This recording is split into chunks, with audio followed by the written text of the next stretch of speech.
Welcome to the Moms for Wellness podcast on SM Enlightenment radio or TV. This is a podcast for moms who are passionate about being healthy and leading their kids to do the same.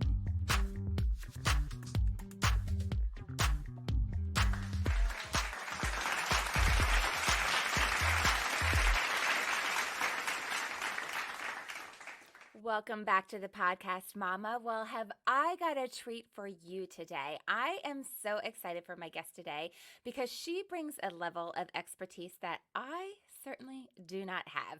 And I'm so excited for you to hear from her and to learn from her. And her area of expertise is in running.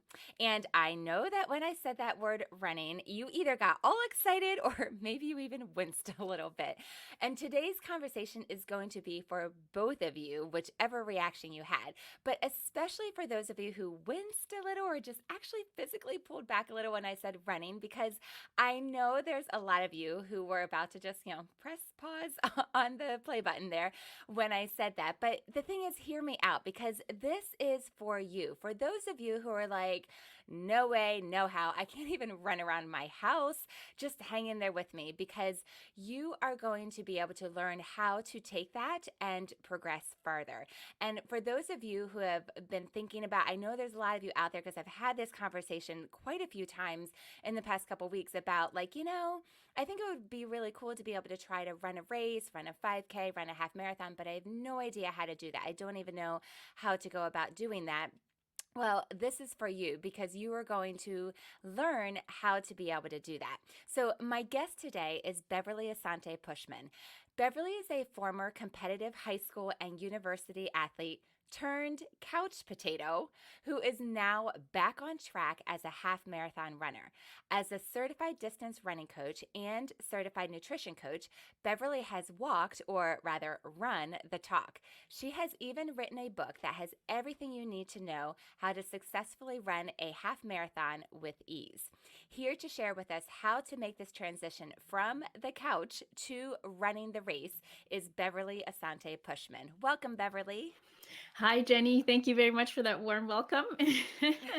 Very excited to be here. Yes, I am so excited to have you, because I think you are wonderful, and this topic is wonderful because I think it just hits home for so many people, and you have such an interesting story.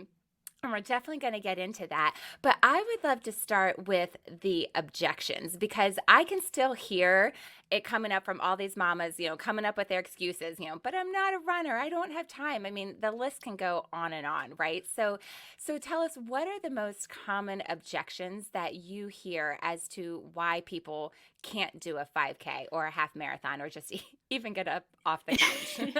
Yeah, exactly. I mean, so probably the absolute most common objection that I hear from people when they say, like, there's no way I can do this, is they're like, I can't run that distance, And, so yes, the first day you go out and run, you probably won't be able to run that distance, but that's not the goal. You're not going to be starting running with miles and miles of running all right from the get-go.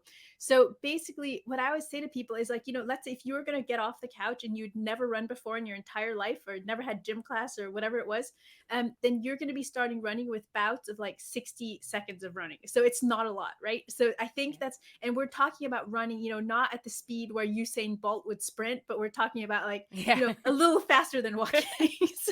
so it should be manageable for almost everyone, So that's what I always say is, like, you're going to be going easy pace, and you're going to be building your speed and your mileage as you progress. And yes, it takes a while to get to, like, let's say half marathon distance, but it doesn't take forever either.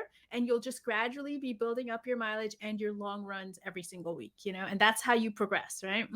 Yeah, I love that because that pretty much takes away every objection in the book that you can even think of. I mean, that takes away the time factor. That takes away that I cannot do that. My body cannot physically do that because you're starting exactly from where you are with the inability, if some people might describe it that way. I don't think people necessarily aren't able to. We're just choosing not to, right? Yeah, yeah. No, exactly. Yeah.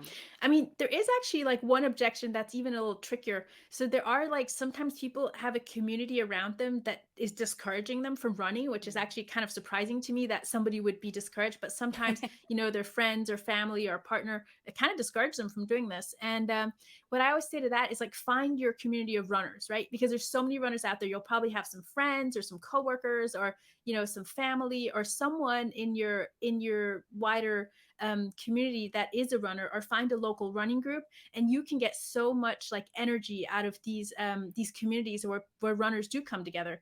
And I wouldn't worry about any naysayers and people who try to discourage you. But if you want to run a half marathon, like get out there and start. I think that's so wise because it's so true. I mean, who we surround ourselves with has such an impact on who we are and what we can accomplish. And so, if you want to be able to do something, go find people that are doing that thing that you want to do. So, Yeah, that makes a ton of sense. I love that. absolutely. Yeah, Very nice. Are there any definitely. other objections that you've come across? Yeah, so I guess let me think. Yeah, so of course you come across the time objection, right? Because people say, I don't have enough time. And that's kind of a matter of, well, what do you want to prioritize, right? How Mm. important is it for you to either reach that goal of running a half marathon, or how important is it to you for you to be healthy if that's how you're going to like use running? So that's a matter of like, how important is it to you? And if it's important to you, I think you'll find the time. And it was interesting because when I started running again, this sort of the second time in my life, I was in my mid 30s. So it was almost 10 years ago now. It's and I was busy too. I had 100% job. I had a small child. I was married, so like there was a lot of things tugging at my time. Yeah. But I had this reason why I wanted to get out there and start running again, and I just found the time. And you find like that you're doing things that are not as important as maybe going for a run instead.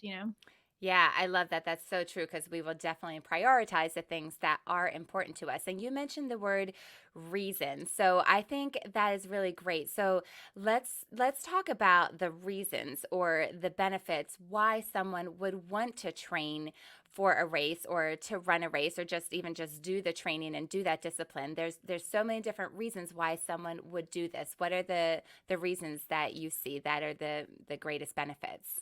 Yeah, so I have a quiz that I actually just rechecked again what the reasons are that people give, and it's really interesting to see.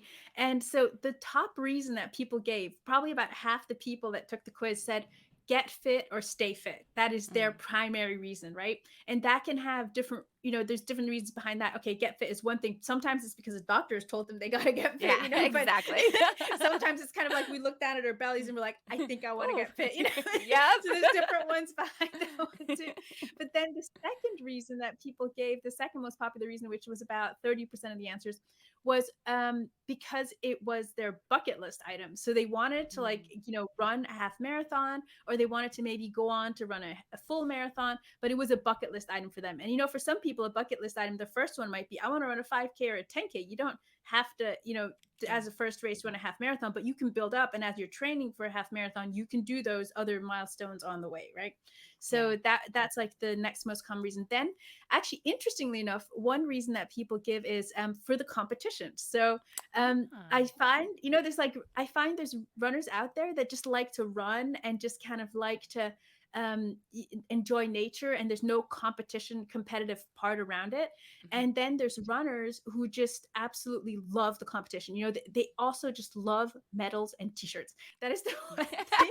They'll tell you Got the competitive collection. runners I like my medals and t-shirts too, and I'll always pay a little extra to get a t-shirt and a medal, but, it feels kinda nice to have something in your hands when you've worked so hard, you know? Yeah. Well, So and I will say, just to interrupt you briefly on that, I think that is really interesting though, because I definitely went through that, especially for people that are athletes in high school. Most people don't continue to compete in college. And then even for those that do compete in college, then okay, so once you graduate college, so you're graduating high school or college, what opportunities are there really to be doing competitions and have that team aspect, and you realize that that's been such a part of your life for so long, and then all of a sudden it's not there. And I know I definitely yeah. went through that, so I can see that as, just a way for people that were former athletes or, enjoy that competition, like what else can I do out there? Yeah, I know. And that's really interesting that you should bring that up because that was a big thing for me actually that affected my training because Mm, actually that affected me wanting to start running again because I felt like having always been in this competitive situation. I was a competitive athlete for I think it was 11 or 13 years.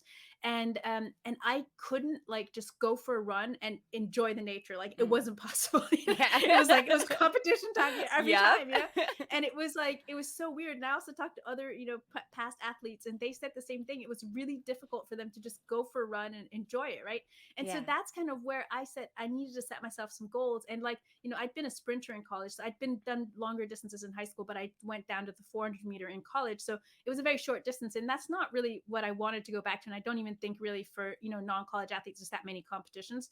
But then I thought, well, I could do longer distances like 5K, 10K, the half marathon. And the half marathon for me was just a really perfect distance because there's plenty of them. And it's a distance where you can make enough time to train for it. Like I felt like for Yeah. me, the marathon was just too long and too big of a Mm-hmm. time commitment. And I felt like the half marathon was a really good, it's a longer race. It gives you like something to aim for that's not super easy, but it's like it gives you that time still that you have in your schedule. Yeah, yeah. No, I love that. And then were there other reasons and benefits that were on that list that you discovered? Yeah, exactly. So there is actually one other kind of category that I see, why people start running, and for some people it's been like an adverse life event, right? So for Mm, some people they've had something, traumatic happen. Maybe they've had a diagnosis and the doctors told them, you really should start exercising a little more, mm, or maybe they've had like a death in the family, a divorce, or something that's been like quite sad or has affected them like partly emotionally as well. And that is also one reason that I see runners coming, people turning to running. And I see a lot of runners just then really picking up like energy and getting their life back in order through running, right? And also yeah. through the community they gain through running, especially let's say if someone's gotten divorced, then maybe they're looking also for a new community of people Mm. to kind of associate with, and that gives them an opportunity to have a reason to associate with new people. Yeah, absolutely. And I think that just all ties in really well with just the added the benefits, the physical benefits of Mhm. running, of being active, period, right? Mhm. Just movement in your body and the endorphins it gives off, the movement and circulation in your body, just all of those actual health benefits that are helping your body, and they help mentally too. I mean, all of that is proven. So then just that added with the community um, is just a beautiful thing, and just very good reason to be able to just start moving your body, and it gives you purpose in that movement of your body. Yeah, absolutely. No, I mean the physical aspects and the mental aspects that come together are just really so powerful. I mean, the World Health Organization had an interesting quote in their physical activity paper.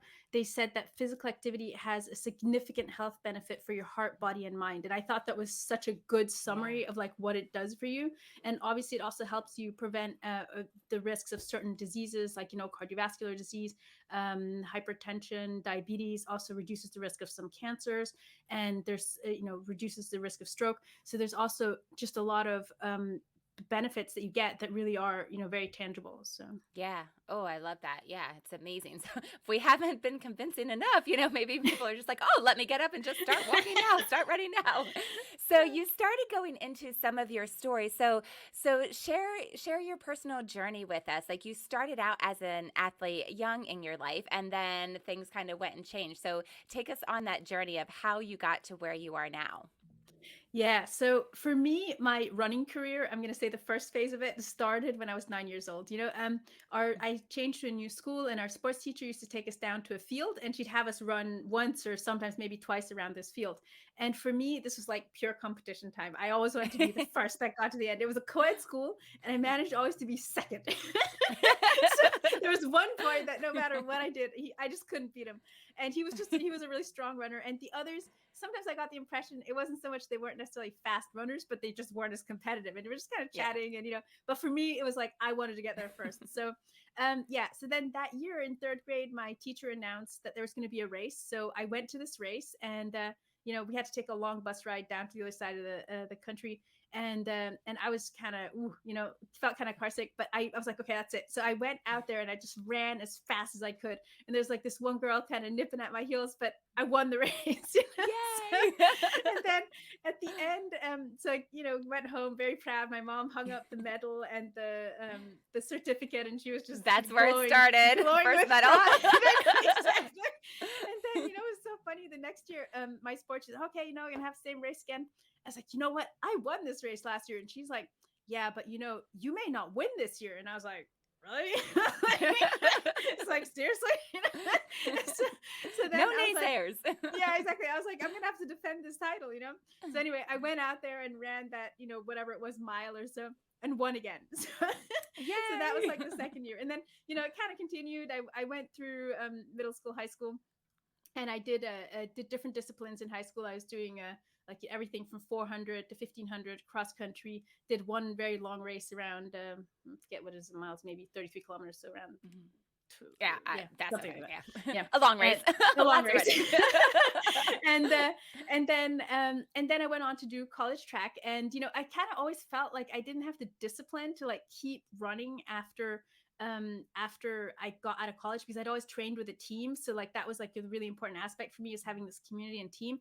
And that's pretty much what happened. I kind of stopped like cold turkey. And then when I met my husband a few years later, he kept saying, "Hey, Bev, you were like this athletic beast. Why don't you start running again?" I was like, "Yeah, So I didn't really take it seriously. And then I got to my mid 30s. And I was we had a step competition at work. So it was for office people to try and get their number of steps they do per day higher to like 10,000 steps, so that Yeah. they could become more fit, right? And Yeah. so this team of that was on my account, it was 6 men, and they were all about 10 to 15 years older than I was, and they recruited me for their team as their team captain. And I was like, oh my gosh, it's like, okay. And they were all super fit. Like most of them were half marathon runners, or Oh, wow. cyclers. So I was like, we reached a very high step goal. Like we were like number two team in our company, like almost in the first week. And so I was like, wow, it's like, we should try to win this. So I had to find a way to like get more steps. So I was The like, oh gosh, competitiveness comes back. I know, exactly. Seriously. And then so I was like, okay. So then I was like, okay, I'm gonna like start running again. So I started running. And then I was like, wow, okay. So I declared to the team, like, I'm gonna run this half marathon. And I thought to myself, wow, okay, Bev, you've just like declared this to the team. So now you really gotta do it. Right? Yes. And that's where it all started, because I had to research. I was like, I didn't know how to run a half marathon. So I had to like figure it out. And I eventually ran it a couple months later. And yeah, So that's where the second phase started. that takes competitiveness to a whole new level. If your whole reason of doing a half marathon was to win a step competition at work, like, I don't think you can get more competitive than that. Probably not. That's awesome. And did you guys win? Actually, we came in close second, but we had a lot of steps. No, We had all of more, that. and the average for our team was more than 20,000 steps per day. And we had a Wow. couple days where we did, like, some of us did more than 50,000. So Wow. it was like, yeah, it was like really serious Was competition. the other team running marathons, all of them? Like, No, man. I think we had a couple triathletes on the team, and so it actually Oh, wasn't just walking or running. So even swimming yeah. and cycling counted in. So the different sports would count in as well. Yeah. Okay. Wow. Whew, Yeah. that's a competition. Yeah. So then that was your first half marathon. Yeah, that was my first half marathon. And then, so I have to admit, I wasn't perfect about it. It's not like I've run one after the other. I did sometimes take a break here and there. Hmm. But now I'm back in training, and, hoping to be ready for half marathon in about 6 weeks. So preparing for that. Next weekend I'm going to run Wow. a 10K in preparation. So I try to really keep going, because for me it's that mental thing. Like I just feel Hmm. so fresh and like so Yeah. I feel like my brain ticks really well, and I'm really creative when I'm actually we're training for these half marathons. Hmm. So the end goal in terms of like running the fastest time is no longer as important to me. I've kind of come to the stage in my life where I can also just enjoy a run. Yes. And it doesn't have to be top speed. And I don't have to, like, obviously don't try to win these competitions, but it's Yeah. fine. I just go and set myself a time 3 4 weeks before and say, okay, I'm going to try and hit this and see what happens. It's okay. Yeah. Well, Mm. and I love that because I think your story just brings it full circle about where we started with just the reasons that people run and the reasons to run and the benefits of that. And I think it's fair to say it changes over time as well, but there's so many reasons and so many benefits that it doesn't matter which one is the reason that you are using, but just the benefits are just astounding and just so numerous that it's so good for whatever stage that you are, that you can just enjoy it or just, be competitive about it, or just be competitive to beat your own time, or just Mhm. doing it just to stay active and stay as healthy and fit as you can. So, and some people I know will say it's my sanity. Like it's what Yeah. keeps me sane. Oh yeah, that's a big one. I mean, that's a big one in the runner community. It's really like that's definitely also a big reason. Yeah, for sure. Yeah, that's awesome. Very good. So, thank you for sharing your story because I think that's really inspiring, especially just the competitiveness speaks to so many people, but also the fact that it wasn't this just straight through thing that just your whole life that you've always had that objective, that you had real life and growing up and adulting and having kids and family and time commitments, that to be able to get back into it and to take your life that had become more sedentary, you had to do the same steps that any quote unquote average person, right, would have to do in that same place to be like, okay, I'm going to make this choice. I'm going to make this commitment. I want to do this for myself, for my health, and I need to take these steps. And it's the same steps that anyone, no matter what their background, would have to take to just get up from the couch and go start running. Yeah, absolutely. Yeah, so thank you for sharing that with us. So, what we're going to do now is we're going to take a break. And when we come back, I'm excited for you to be able to share with us like that outline of what the steps are to get from the couch up and running. So, we will be right back with Beverly Asante Pushman on SM Enlightenment Radio and TV. You're listening to Moms for Wellness. We'll be right back.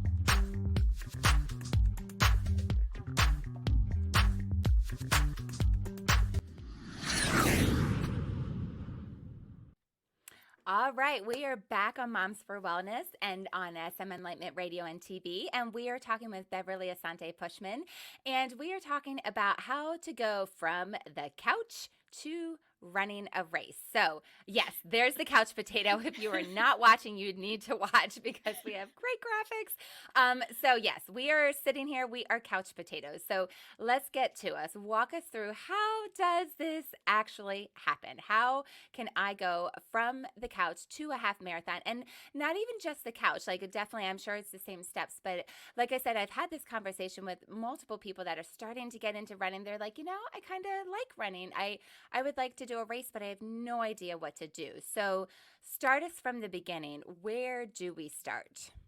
Yes. So if you're starting from the couch, then you'll be starting off really slowly and not upping your mileage too fast just to keep yourself safe.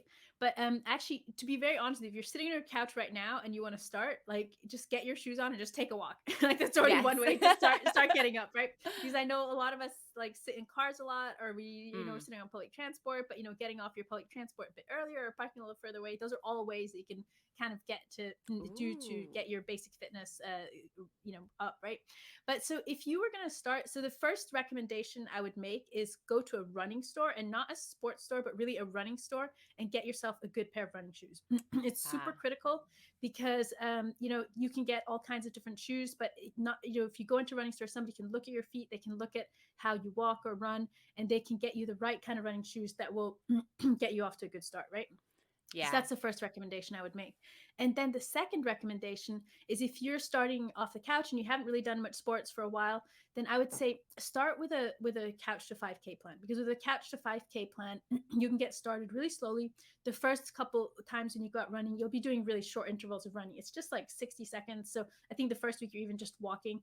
So Mm. you'll actually be you'll be starting off super slow, and just gradually building that mileage, and then at the end of that plan, then you can actually run a 5K race, so you already get a little bit of race experience.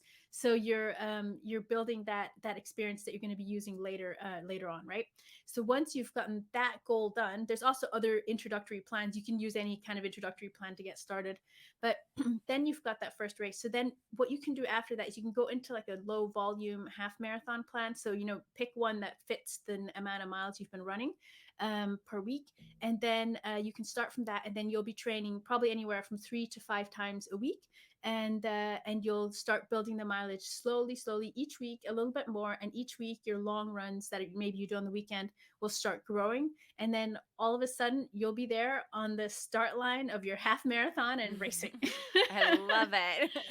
So if we are, so actually go back to the very first thing, the shoes. I think that's amazing that you started there, and I think that's a great point that can be so quickly overlooked. And I wouldn't have even necessarily thought of that, but just thinking of my own experience, that it makes such a difference because, like, if you pronate or just do different things, like, I mean, I ended up getting a stress fracture just from the way I run. And so I needed to, get better shoes and get inserts. And so I think that's such a great point that is very important to not overlook, because that is so important, that you want to make sure that you are running as safely as possible and have the support and the things that you need. So I think that's an excellent point to be able to start there.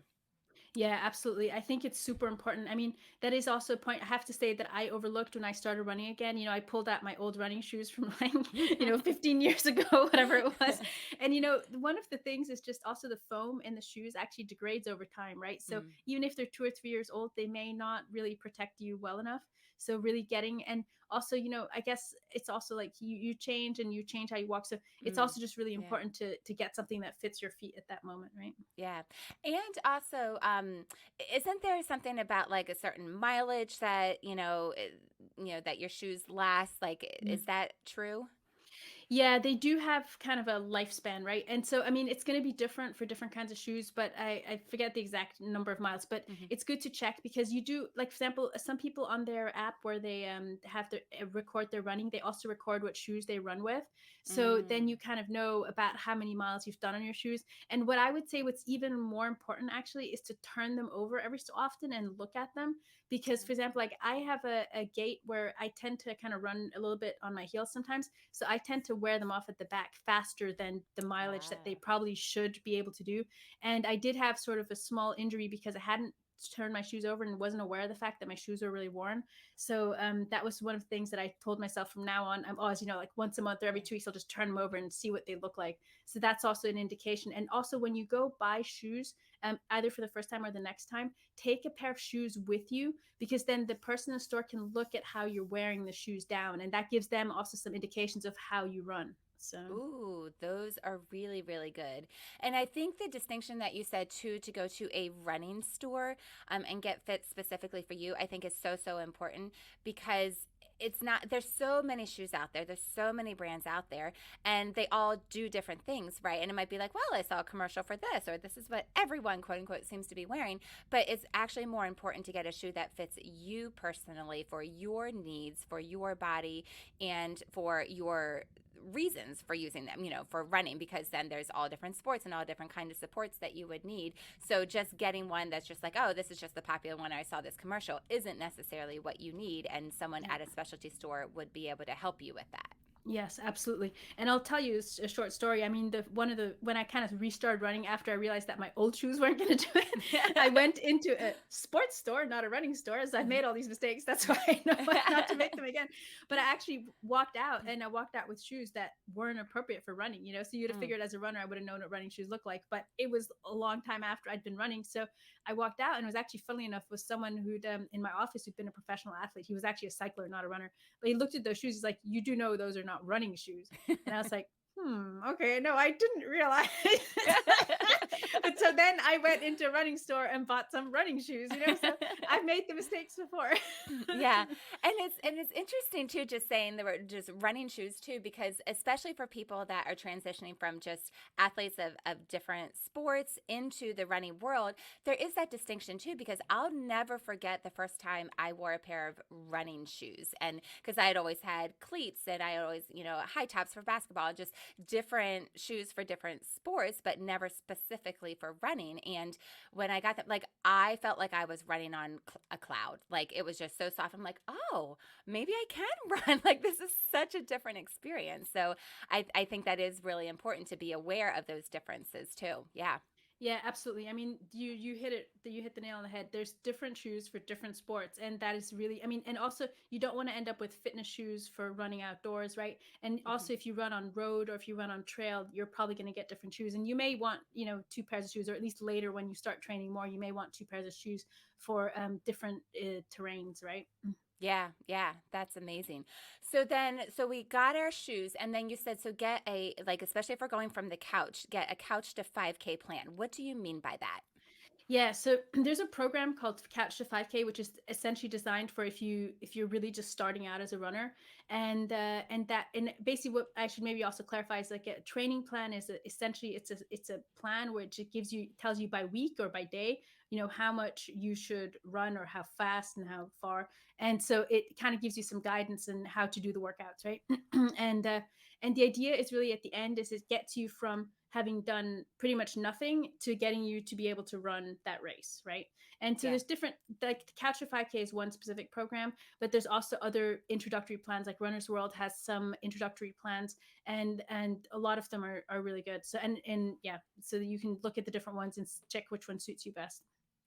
That's amazing. So is that an app you said, or is that something you just go online and find? Yeah, you can find the plan online, but there's also an actual. It's called C2 number 2 number 5K. So and that's like an actual app you can download, and it will take you through, and you can do your workouts, and it'll take you through the program.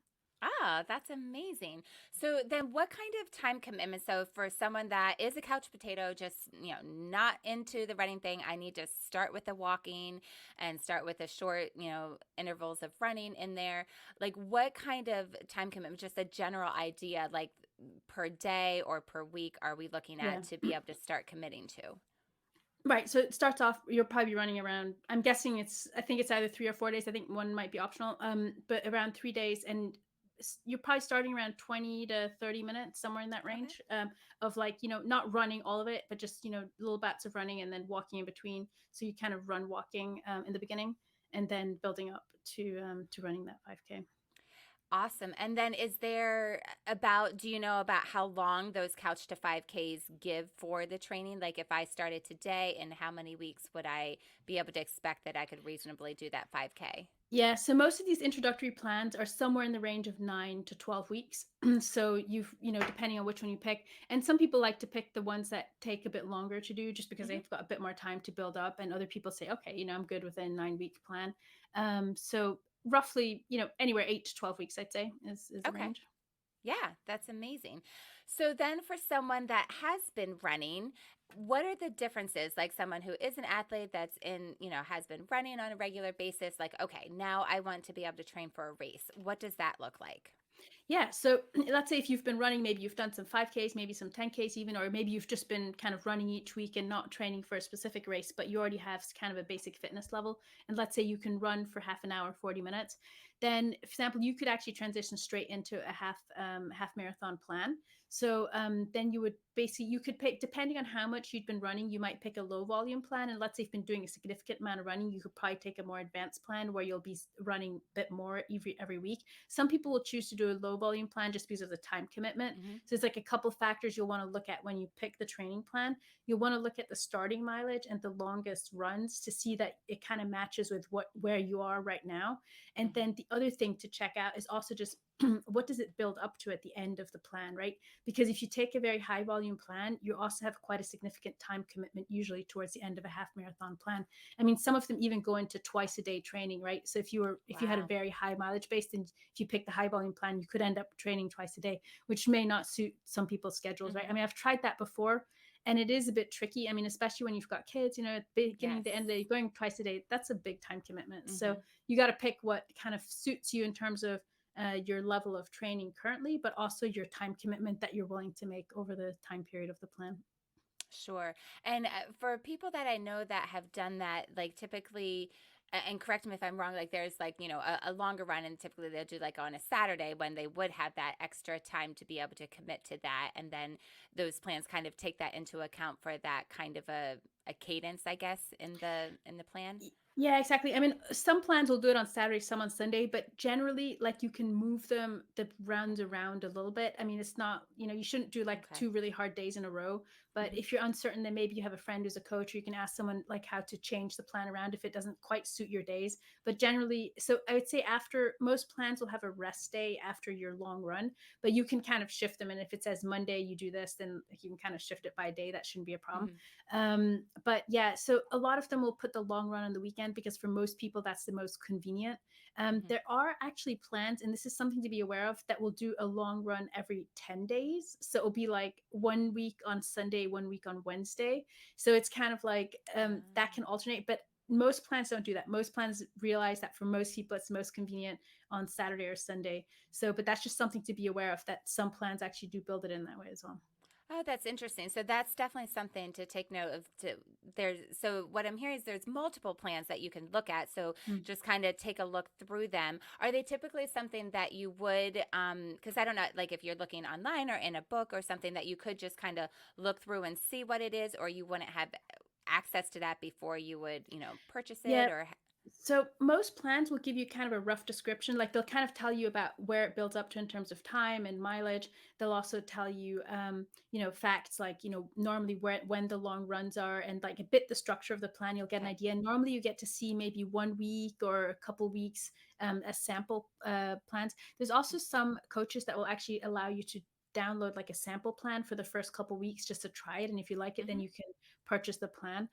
There are also free plans. I kind of advise people to stay away from them because I say, I'm sure you can find very high quality free plans, but I always say, if you're going to pay for something, then you probably get a certain quality if you get it from a good coach. So I would say, make the investment. It's maybe somewhere between 25 to $40, but I feel like it's a really Okay. worthwhile investment. And then you normally also get, plans that are kind of linked to the latest science and like the way people train.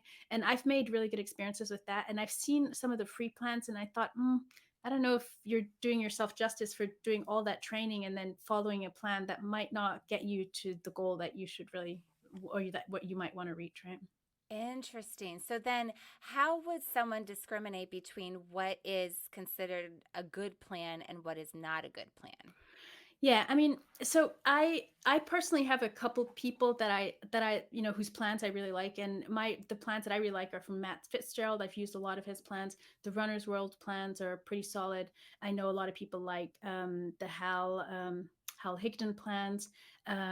There's also Greg McMillan has some pretty interesting plans.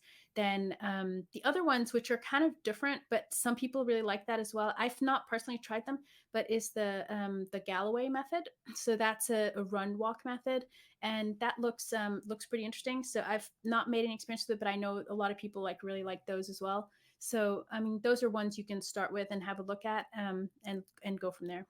Okay, that's amazing. So, what I'm hearing is that there are a lot of different kinds of plans. So, it's possible to kind of take a look at different things, and even within the plans of how you're going to get to this half marathon, of different ways that you can do that that might suit you better. Yeah, absolutely. Mm. So, do some of them have, would like interval training or other like non running training be a part of that? Or is it typically just different distances and breaks? Or are you doing some other kind of Yeah, training? so I think all the ones I mentioned would probably integrate tempo runs and interval runs and different variances of types of intervals. So yeah, that's definitely an important part. I mean, that's also why I said sometimes the free plans are not necessarily going to get you to where you want to go, because I've seen a lot of free plans will just give you mileage per day, but there's no interval training. Okay. So that's like one of the things that I say, well, I do think it makes actually sense to do some interval training or tempo training, and of course, a little bit depending on your experience level. That's why it's also important to pick a plan that kind of matches with your experience level as a runner, because that will also then have different types of exercises in there. Like, you'll not start with like hill intervals if you're a very novice runner. So that will be important to match that as well. Awesome. That's amazing. I just learned a ton. I had no idea that there were so many options. Yeah. And then just to be able to navigate through that. Is there anything else with, the picking the plan, how to get from here to there that you want to be able to add on about just things that we might not know to be able to look for? Mhm. Yeah, I mean, a lot of people will also ask about like equipment, like a watch. Or so I always say, as you get, I think for a couch to 5K plan, if you know how many seconds you're running, then you're probably okay with that. But then as you get into the more advanced plans, I think it could definitely make sense to look into a kind of a training, watch or whatever you like to call it. And you can also use your telephone. Some people use their telephone and it Hmm. tells them the pace and even their heart rate if they connect a heart rate belt. So that's definitely something that you may want to invest in. The watch, some of them are very advanced and have a lot of metrics in them. Some people get super excited about all these metrics, and other Yes, people are like, geek oh out my on gosh, all of that's it. way too much information. Yep. So I have to admit I'm one of those geeks. I like to look at the metrics. So I always get a fancy watch, but it's absolutely it's I think I also say, there's about four different ways how you can measure your intensity on a run. And one thing that's just important is that you have kind of an idea of how, I would say fast or intense you're running, because that does kind of make a difference for your training. So, there's different Mm. ways. There's either you do pace, so like you're literally how fast you're going, or then heart rate is one way to also do it, by having a heart rate monitor and seeing how fast your heart's beating. The other way is with what they call perceived, gosh, none of the words escape me. Perceived, yeah, it's like what you perceive as a person, Hmm. like how you perceive your running. It's like a scale, I Yep. think, of 1 to 10. Hmm. And then the other one is with power, for example. So that's where you have like a little foot pod on your foot, and it tells your, let's say your watch or your Hmm. phone, maybe if it's possible to connect it, how much power you're exerting when you're running. And that's kind of a new method that's like kind of new in the Interesting. I've last never heard years. that. Yeah. Yeah, it's really cool. I've been using it for probably like 4 or 5 years now, and I just have one athlete that started using it, and he thinks it's the coolest thing in the world. So, but it's probably for a bit more the advanced runners, because they are starting to have more novice plans for power as well. In the beginning, there were a lot of advanced plans, but I personally think it's brilliant. I love it. Huh. So. So how would that affect your training? Yeah, so right. So that's actually a really interesting question. So depending on which intensity method you pick, you have sort of different pros and cons, right? So with Mhm. pace, if you're where you live it's completely flat, then you're good. You're Okay. golden. But if it goes up and down a lot, then pace is probably not going to be your best friend, Oh, because yep. it's really difficult. Like if you're going uphill, Yeah. you can't keep the same Yeah. pace as on a flat ground, and you shouldn't, right? Because Right. it's much more intense. Yeah. So, on the other hand, if you're training by heart rate, that can work for some people most of the time, but it's affected by a lot of different things. So it's affected by your hydration level, how Hmm. you slept that day, if you drank any alcohol. Like there's a lot of things that Yeah. affect your heart rate. So it sometimes it seems very inaccurate, and it's like difficult to gauge. Plus, it doesn't adjust very very fast, right? So let's say Yeah. if you are doing interval training, it's very hard to figure out what zone you're in, because there's a lag in Hmm. adjustment, right? Yeah. So, and then the perceived effort. is well, that is, clearly that if you're good at that, and that's something Yeah. that I always say, in a way you should be doing that as well as whatever else you're doing, just to get Hmm. to know your body better. But for some people, when they start out, it's not something they find easy to do, to say, okay, it's an effort 5 4, all these kind of different Sure. numbers. And then power to me is the one I love it, because if I'm going uphill or downhill, it adjusts. So Right. it's super. I love it. I mean, and yes, there's still a little bit of difference, but it's not as big as with pace or as with heart rate. Interesting. That is really fascinating. And I could see how the perceived effort would need to be paired with stuff because that's just your perception. So just using that paired with hard data is really important. And I am sure that changes as you advance in your preparation, that your perception of how hard something is going to change over time as well, because it's going to feel like it's getting easier, I would assume. Yeah, exactly. I mean, there's two dimensions to that, right? So the actual workouts start to feel easier, but you also get faster as you do the workouts, right? Mm, So, but yeah, it's definitely that way. I mean, I think, it's also like a lot of running is really also a mental game. So it's really also mm. like, okay, can I do this, and how do I feel about how to do it? And actually, interesting enough, my watch often asks me at the end of the workout, how hard was that workout? And I was like, Interesting. and I try to gauge it on a scale of 1 to 10. And it's a really valid question, because, some Yeah. days you didn't sleep well, or let's say you had a Yeah. hard day at work, or, your kids were running around and stressing you out. So it's much harder to work out. So that is actually, it's true. Yeah. The perceived effort can also seem different Interesting. on different days, depending on what happened that day. Yeah, no, that definitely makes sense. And what about injuries? Like if someone says, I've had an injury, can I still do something like this? How do you address injuries from the past or injuries, how to prevent injuries as well? Yeah, exactly. So injuries is certainly something that in running you want to be just careful with, right? So yes, like I'm not a doctor, so I can't tell you if Mhm. Yes. you can run, but if you've had an injury in the past, definitely get cleared by the doctor, make sure everything's okay again. But in general, yes, it can happen. It happens quite frequently when runners get really excited in the beginning when they start training. Like they go out and they start running, which is really great. But then you've got to be careful about upping your mileage too fast. Like you don't want to Yeah. up your mileage more than 10% a week, and you don't want those long runs to be more than 10% longer than the week before. And when people get excited, they'll sometimes go out and like up their mileage, like almost Mm. 50% a week. And that's just too much. And Yeah. yes, then you can get shin splints, runner's Hmm. knee, and IT band syndrome, all kinds of Hmm. things that aren't really that pleasant. But if you're careful, and you've got good shoes, and you're careful, and I think the one thing I always tell people too is like, if you do feel pain, like don't wait. I mean, Mm. seek medical advice, because the last thing you want to do is run on an injury for 3 or 4 weeks until you just more or less can't run Yeah, anymore. no, It's don't do gonna get a lot worse. that. It's gonna take you a Yes. lot longer to recover. Like seriously, I mean, it's like Yeah. I see people do this all the time, and I don't Yeah. understand it. I think they hope it's gonna go away, but it's Yeah. like seriously. I mean, if you have those little niggles, either reduce your mileage for a little while and try to get it to go away. But Mm. really, I mean, seek medical help if you need to. It's worth it. I think that's excellent advice because I think, especially once you get into that mindset, like, I'm going to do this, I found the plan, I'm like halfway through this, like, I'm just going to, push through, but it's just not wise. It's so much better to just pull back and just, okay, take it easy, take a break, get it checked out because it's just going to get worse over time if you keep pounding on it. Yeah, generally Yeah. does. Yeah. Yeah, that's amazing. Beverly, you are amazing. You have so much information. You have given us such great thoughts and ideas and know-how, just the intelligence of how to do this. So how can someone get in touch with you? And you also wrote a book, so share us about the book that you wrote and how people can get their hands on that to learn more about what you've shared with us today. Yeah, if you want to learn more and you're interested in running a half marathon, you can get my book on Amazon, or also many other online retailers, and sometimes even in bookstores. You'll find me at ilovetorunrace.com, or on my Facebook page, facebook.com, I love to run and race. So I'd love to hear from you. And also, if you're interested in finding out how ready you are to run a half marathon, I've got a little quiz on my website.